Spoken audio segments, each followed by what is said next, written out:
Let's talk about Albert Einstein and how he used his imagination to achieve his dream. So I'm literally sitting on my bed making this video. The lightning is horrible. Okay, so let's start by talking about who's Albert Einstein. So this is the boring part, okay? I'm just going to talk a little bit about his life, whatever, and then I'm going to focus more on how he was using his imagination to achieve his dream and become successful, basically. So let's start with the beginning. Albert Einstein, he was born the 14th of March 1879. He was born in Ulm, and it was part of the German Empire. He's best known for developing the theory of relativity, and also he made important contributions to quantum theory. His mass energy equivalence formula, E equal mc cube, I think this is how you say this in English. This equation has been called the world's most famous equation. He spent his first 15 years in Germany. School was very complicated for him because he could not sit all day and just listen to the teacher. He loved studying and he loved learning new things. He also loved mathematics and he was really good at it, as you may know, but it's just the school system he really didn't like. Also, something to know about him is that he was dyslexic. Apparently, he was really not talking a lot in school. Barely, almost never. In high school, he went to Switzerland and he tried to enter the Swiss Federal Institute of Technology in Zurich, but he got refused. He failed the entry. So he went for his first year in Aarau, a school named Aarau. The next year, for the second year, he tried again to enter the Swiss Federal Institute of Technology in Zurich. And this time he managed to enter. But it was still very complicated for him to focus. So he managed to obtain his diploma, but really barely, apparently, because he was unable to follow the lessons, to take notes. It's just that the work, the structure, the academic structure, it was not his way to learn. He really didn't like school for that. It's reminding me of Nikola Tesla. He also didn't really like school. Tell me now there's not something wrong with our society when you know that, because they both changed the entire world and they couldn't follow the school system. They couldn't follow school. They really didn't like school. So don't think that it's your fault if you're failing in school. Just know that Albert Einstein and Nikola Tesla went through that too. Do you feel better now? So afterwards, when he finished high school and he had his diploma, he wanted to become a teacher in this school, but they refused him because they said that, and I quote, he did not suited what was expected of an academic. So he did what Nikola Tesla did, actually. He decided to deepen his knowledge by himself, independently. He ended up finding a job, all right, in 1902. At the Federal Office of Bern, he finds the opportunity there to publish his first articles about the universe and stuff like that. Theory of relativity, blah, blah, blah. This is where he started everything, right? When he was working at the Federal Office of Bern. In 1905, he published 4 fundamental articles that changed the scientific perception of space, time, mass, and energy. He concludes in these 4 articles that space and time are dynamically linked, and this is a theory of special relativity. So the 4th article follows on the previous one and allows Einstein to establish the famous formula E equal mc cube. This year, the physicist is finally recognized by his peers and his colleagues. So throughout his life, he never ceased to demonstrate independence of mind, which would explain why he said that he was thinking in images. He did not think with sentences. When he thinks about something, he's not thinking a full sentence. Usually when he thinks about something, he thinks in images. He explained how his discoveries were based on highly visual thought experiments. And it's funny because I was reading what he was saying about that, and I was like, well, I think the same way. I think in images. I don't think full sentences.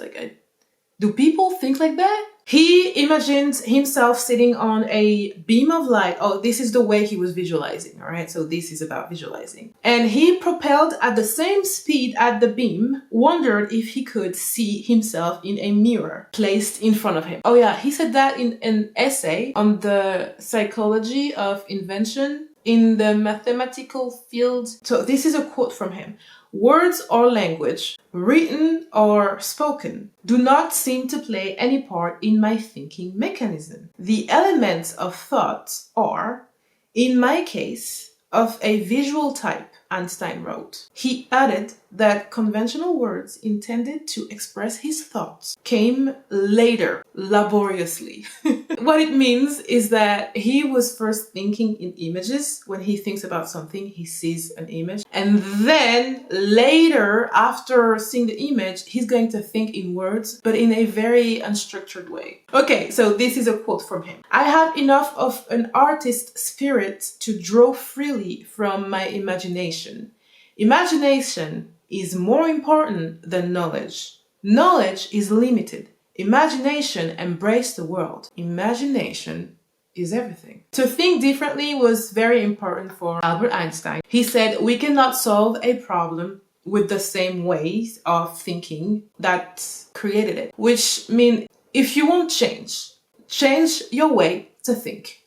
Point blank period. That's exactly what he's saying. Imagination is more important than knowledge. The true sign of intelligence is not knowledge, but imagination, because without it, we cannot create anything new.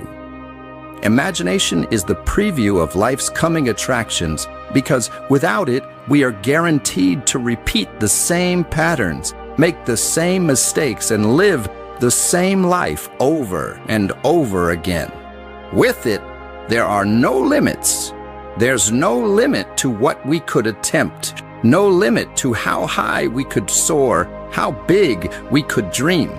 We all have dreams. The problem is, most people stuff their dreams in the closet when things get hard.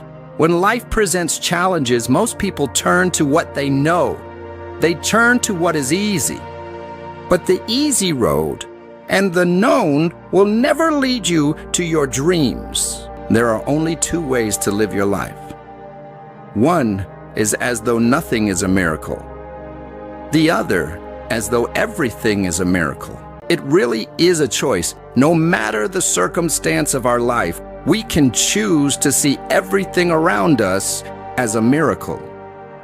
The very fact that we are here in a human body is said to be a 1 in 400 trillion chance. Very few of us believe we are a walking miracle. Strive not to be a success, but rather be of value. Add value wherever and whenever possible. Not just in your work life, but in all interactions with everyone. Then you will be a success. You will have more riches than money can buy.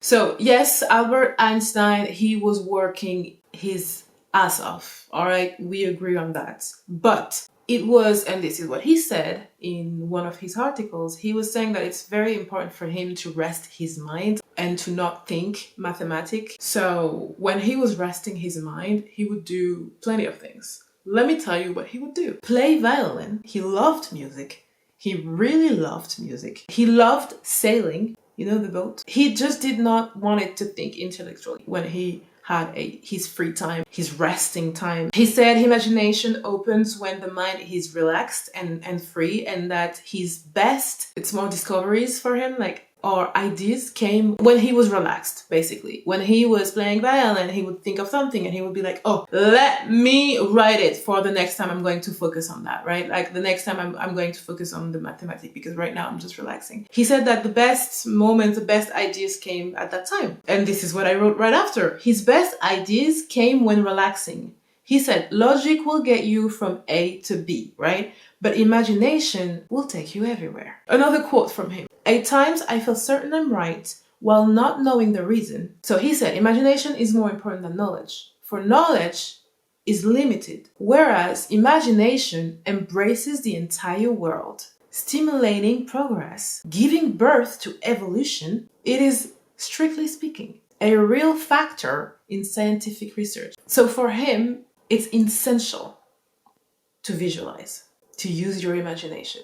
He's saying that, yes, knowledge gives facts, but imagination lets us conceive what might be true or possible beyond current understanding. He also explained that he often had a deep intuitive sense that something was right before he could justify it scientifically, all right? So he said, and I quote, I think he still said that in an article, a kind of musical architecture when it comes to this feeling, like of knowing before this thing happens. Like he would try a bunch of things and then it would be wrong, and then he would try again and it will be wrong, and then he would try again and he would know for a fact that this is the right answer, that he found out the right thing. He would know, he would feel it. And he described this feeling. He said that it's like a kind of musical architecture, meaning it's like an internal sense of harmony or correctness, is intuition pretty much. He also said that his imagination worked through visualizing. No shit. He also said that his imagination works through visualizing situations like little movies in his mind. This is reminding me of Helen Hadsell, Nikola Tesla, and so much more. There's so many more people, and I will do a video of all of them if I can, that are doing that. How can nobody's talking about that? Did you know? Did you know Albert Einstein was thinking that way? Did you know that? Because I didn't. He said he often imagined himself inside the problem. Example, imagining riding a beam of light when he was 16. So I already talked about that, but let's say that again. This mental image eventually led him to the theory of special relativity. Let's say this again. He would see a scenario, change it, twist it, test it all in his mind before doing any math. We good? Do you want me to say it again? All right. He would see a scenario, change it, twist it, test it all in his mind before doing any math. So in every single work field, you can apply that, the visualization technique. And then I said, exactly like Nikola Tesla. According to him, being curious is the engine of imagination. He said, the important thing is not to stop questioning. Number one, he would visualize the problem as a physical scene. Number two, he would put himself inside the problem, inside it.